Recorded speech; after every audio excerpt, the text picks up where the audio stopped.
more of a conversation. Sawa. And I know we've had a lot of conversations about my project, and I've really, really enjoyed what you've had to say and different ways you've given me direction. Like whenever I would say something like before, I thought, oh, like queer history does not exist in the Swahili context, but you've said no. Actually, there are stories being created today, but also past stories where you can see instances of queerness that are not as obvious, and no one will write these were gay people, or if they write that, it's bad. It's like written as a bad thing. Yeah. And like you've kind of just been giving me these little directives in a way to be more open of accepting that Swahili culture is not what is written or really what is told, more like we are. I think that's the beauty of it. I think not just we forget the power of oral history and the power of oral literature and how these things get passed on, where people say with Skia or I've had. And I think when it comes to just no expert, and I haven't done much reading since we last spoke. I think for me we forget the power of oral literature, and also we have to factor in the environment within which we live in. I think and I don't know if you ever get to read Dragonfly Sea, Yvonne War. I've seen the book. I haven't read it. Please read it. If you're investigating that Swahili culture, and I want to go to Lamu. I don't have the money, but I want to go to Lamu. It's one of the most beautiful books I have read and one of my highlights for this year. Okay, yeah, definitely.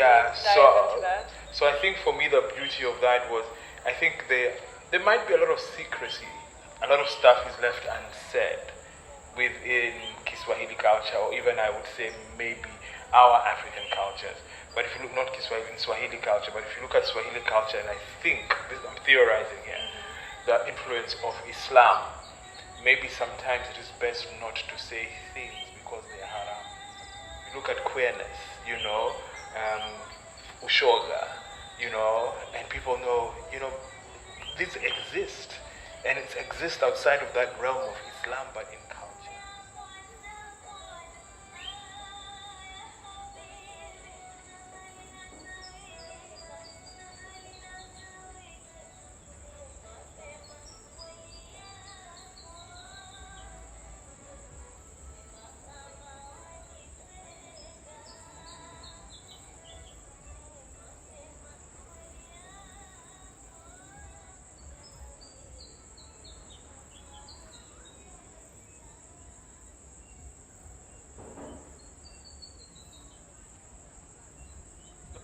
Thing about Swahili culture on the coast, and growing up and seeing now, is how it has blended, and I think that is beautiful about being on the coast. Like when we grew up, I don't know if I told you, my grandfather used to live in Mombasa. So my dad is Rabbi, which is from Kilifi County, part of the Mijikenda sub-tribes. My mom is Nyasa. Though that heritage is linked back to Malawi, but she's third generation freed slave, from Malawi here. So that's the heritage. Born in Nairobi. Did you ever live any of your childhood here? No. So you have come back? I have come. Yeah. I still consider myself a Nairobi person. You still consider yourself? Very much so. Okay. Very much so. But it was very interesting on the way here. From the airport, I was looking at the environment like, I'm so happy to be back. It feels familiar, and I don't, and for me it's not because my heritage is here.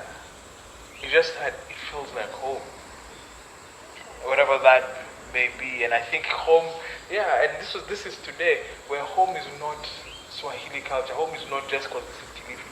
Home is the sea. And I'm realizing that, I'm actually verbalizing that with you.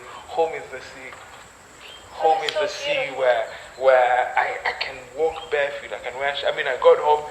I shed everything. Where's my kikoi? And wear my kikoi and walk around bare-chested.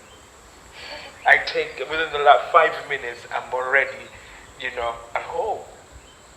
Yeah. So for me, I realized home is the sea. Being able to see the sea and look at it, and look at the ocean. I'm like, Umefika. I fully like, and then that's the interesting thing. Like I feel like we've definitely grown up into completely different spaces. Like I grew up by the sea, so for me, when I say home is the sea, it's like I'm harking back to a memory I have.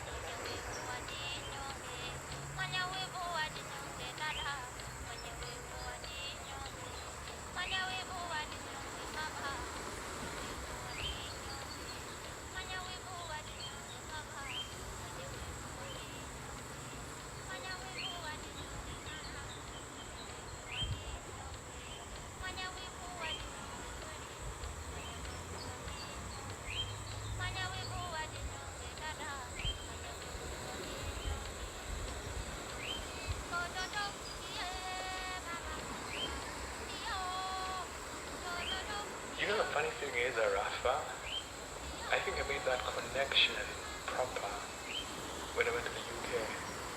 Yeah. Yeah, I picked Bournemouth, which is in the south, in Dorset. Well, the university was cheap, it was by the sea. And then now this is now the personal bit when I struggled with my sexuality and faith. I would go to the sea and pray. Okay. Everything was done by the sea, by and large. Breaking down, saying fuck this shit. And even that realization that just because I'm gay, that doesn't mean I need to take my life. It was pleading to have this thing taken away. It was done by the sea, by and large. I don't know if it's because I'm Piscean. When I got Bell's palsy, I remember just going to the sea and standing there. And deciding, fuck it, I'm not going to tell my family, I'm just going to deal with this myself, or I'm not going to worry about this, it's going to get better. So I think that was the earliest realization, and then I think you go through your wandering years and everything. And then it was only now when I got diagnosed with cancer and I came to Kilifi, I think that just changed everything for me. Because I started realizing the water was calling. I made decisions on what hospital to go to in India, in Kilifi. I made decisions and the other decision I made was to stay in Kenya, and my condition to the universe was, if I stay here, I better be given Africa.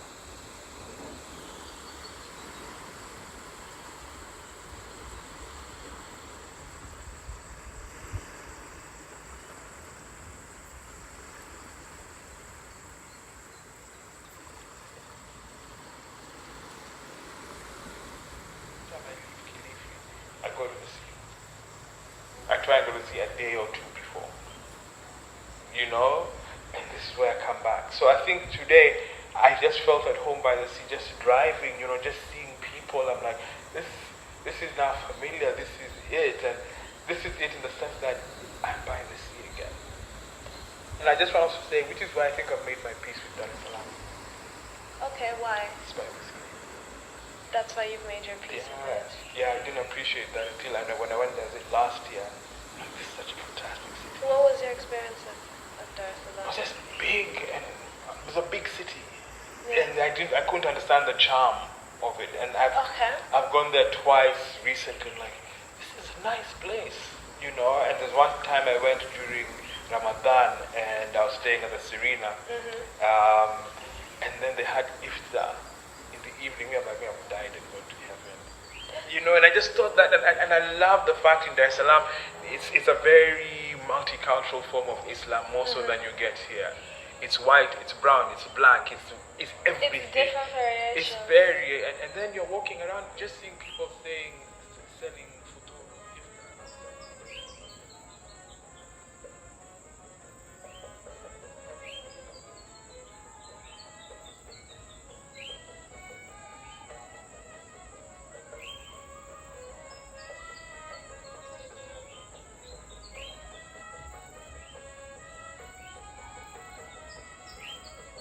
About Dar-es-Salaam and myself growing up in that, I'm not saying my family was not very Swahili, but obviously we're immersed in it. I grew up in, not my entire life, but when I was much younger, before I went to boarding school in Kenya, we used to live in an area called Upanga. So if you imagine Dar-es-Salaam is a set of rings, and this was an interesting, I learned this while I was studying architecture. I had to do a report, and I chose to do a report in Dar-es-Salaam on like the inner city area of Dar-es-Salaam. So during my readings, I found out that Dar-es-Salaam was built on a set of rings, where it was like the inner ring where they had The Germans. No, the inner ring where they kind of had all the black Africans, so that was the city center. Oh, really? And it was not supposed to be the like kind of commercial center of the city. It was just kind of like where the Africans were allowed to live. And then the next band was the band of Arabs and Indians and Asians specifically, and that was supposed to be a sanitation barrier between the African side and the white European side, which was Oyster Bay and Masaki and Sasani Kidogo, like in that's why that portion is so far from. That's why it's so far away. Like really? It's literally a whole. They look at each other. So it's if they like look this. at each other, yeah. So there's literally like that entire area from Sasani all the way to Panga, and then I guess higher. I never go to those sides. Yeah. But like you get a lot of areas that are fully occupied by Indians or Arabs. So Indians being the wealthier areas, so you'll find like estates and stuff belonging to Indians, and then like in the poorer areas within those residential areas, you'll find Arabs. They will be the kind of the poorer people of that area, and it's literally just now obviously it's easier to rent there, but people don't look at it as a desirable place to live because of conflict and stuff, and like having grown there. So my family was there, was my grandmother, my grandfather, my mom, and my aunts. She was, it was like the whole family was living there. But I remember like all our neighbors were like in an apartment block. All the neighbors were Arabs and Indians, and just these really lovely, lively people. Like fully lively, and like I would walk down the streets and literally all my friends were Indians, all my friends were Arabs, and for me that was the first idea of what Swahili people were. Like that's what I thought Dar-es-Salaam was and what I was surrounded by. And then we moved from there to Kijitonyama, which is kind of still, I don't even know like what class, economic class to call my grandfather, because I really don't remember like how we lived or like what stuff I had. But I remember we moved from an apartment to a house that he built himself, and it was a huge moment because it was finally like moving all of us to his house. But then it was in a much poorer area, and so I would like go to the school around the corner, and I would play, like it was more muddy, the roads weren't built up the way they were in Upanga, more sewage around and stuff, and like we would play outside the way I kind of don't remember doing so in Upanga. And it was just like a strange difference because I went from like being surrounded by Indians and Arabs and being surrounded by mostly Tanzanian people. Black Tanzanian people. So yeah, just talking about like how you feel like all these cultures are meshed. For me, it was more like it was interesting getting to experience all these individual cultures within their like bubbles.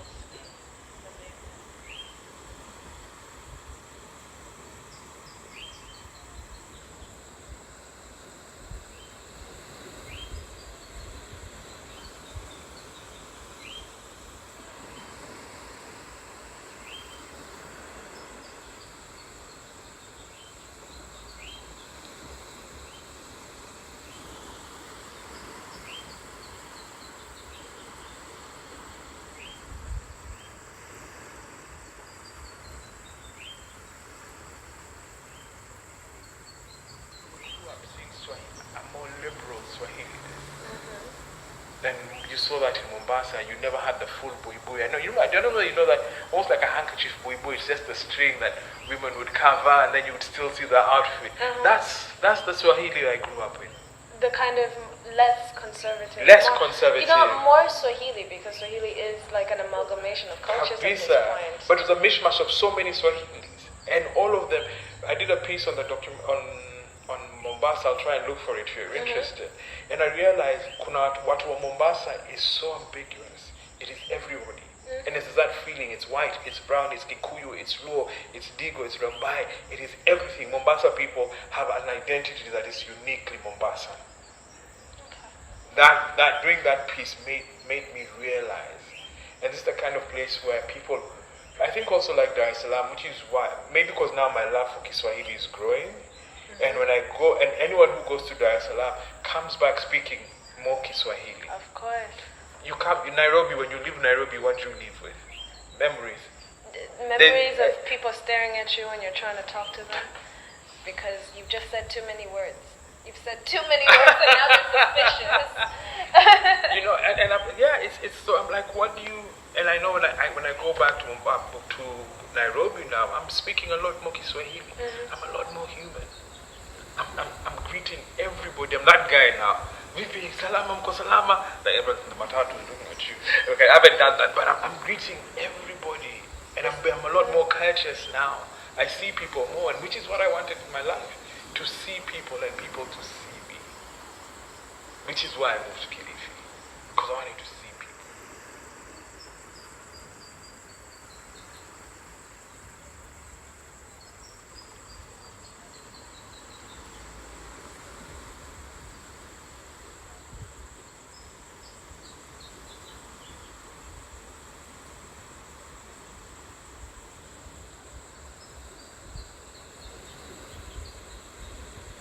I think there is Swahili culture, if you look at the coast, and I like what you said, when you look at the strip, all the way from, I would say, southern Somalia.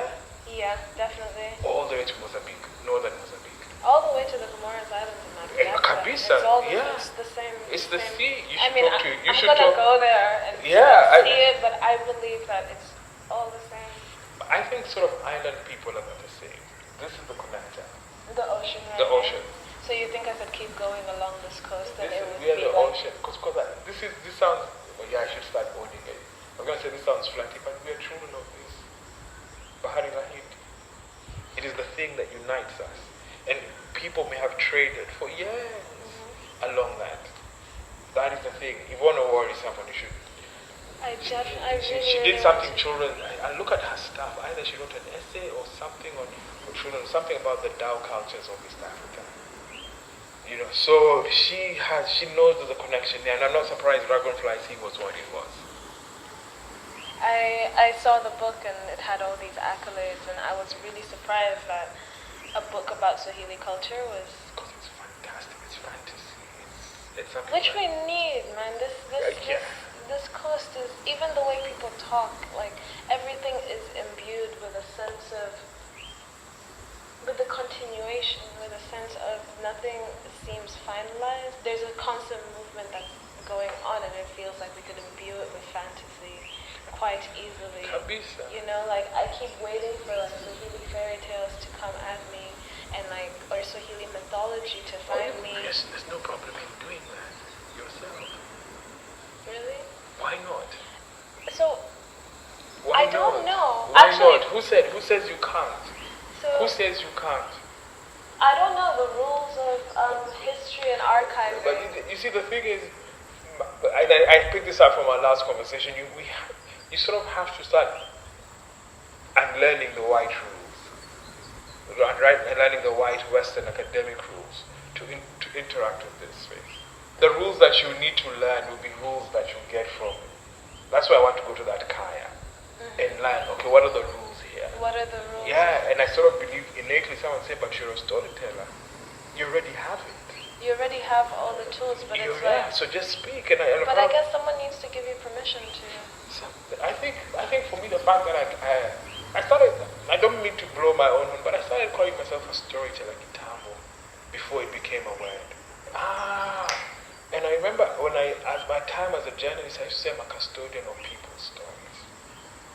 Okay. I didn't use storytelling. It came up later on, but not, I think it was maybe, but before that I told people I'm a custodian of people's stories, even as a journalist. These guys are giving me their stories. And that was my journalism. I was a storyteller. And if I interviewed you, you're giving me permission to use your words. You're giving me permission to use your experiences. What I go and do out there is me storytelling. Really, yeah. Yes. How I choose to express those stories, how you choose by using the dhow, you're telling a story already. You are a storyteller.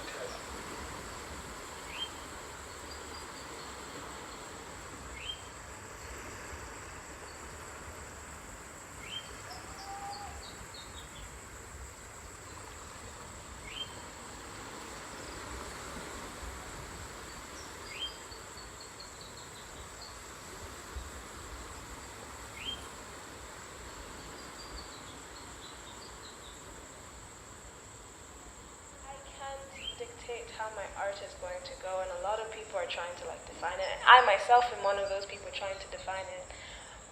But like,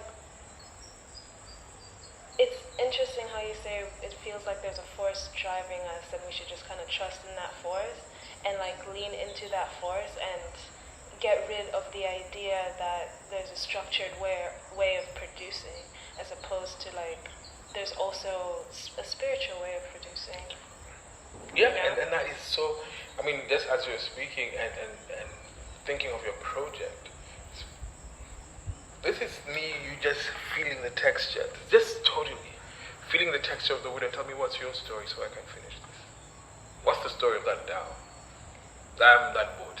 What is the story? Because the story of, it's things like, what is the story of the wood? And I think maybe that's where we get our permission, because we recognize.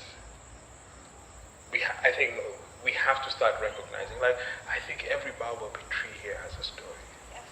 And I used to lean towards the Marubaini because of, I think, health reasons, like it's going to heal me. But all of a sudden, You noticed the variable? I noticed all of them. There's the two babs where I cycle. There's one called Babu and BP, and I switch because they're androgynous. You know, and I look at one, if it says Babu, I'm like, Shikamo Babu. If there's one I feel like BB, and they're Dave. And it changes, and then there's some further on I call the twins, because they're exactly, you don't get two trees that look exactly the same side by side. So I know there's Babu, BB, and then the others I call Lashim. The fact, every Babu tree here. It's a beautiful idea. We should name everyone, and everyone, because these two, and they're just beautiful.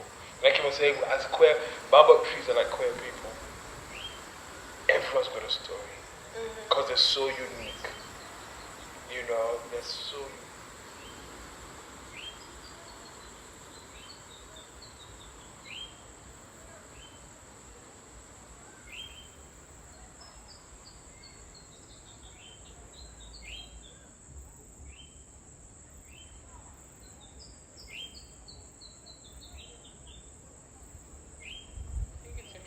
We're at this point as contemporary Africans, where we are recognizing, you know, we're putting aside everything that we may have been taught that African culture is bad, and then all of a sudden we're looking at the sea, we're looking at the elements, we're looking at the forest, we're looking at mountains, we're looking at hills for connection. You know, I think that there's power in there. It's like recognizing that our story has been severed in a way. 100%. That, which is why, and I'm telling you, I don't want to be so fun, but that was going to come out really gross, which is why, and forgive me if it comes across, which is why you're a storyteller. You're giving yourself that permission, and give yourself that permission to tell the stories, because we can't choose, for lack of a better word, white man's rules to tell our stories. We have been given keys to that knowledge, and I think we just need to trust the process where we go with it. And I think if we look at the queer movement, we've gotten the knowledge, okay, so there are these terms, there's this, you know, to understand our queerness. But we start asking other questions, so what does this mean to us? Where are our words? Even if our words were not there, I think we have the liberty to invent those words. And say, if it's using kuchu, and saying, yeah, mini kuchu. You know, and saying, but this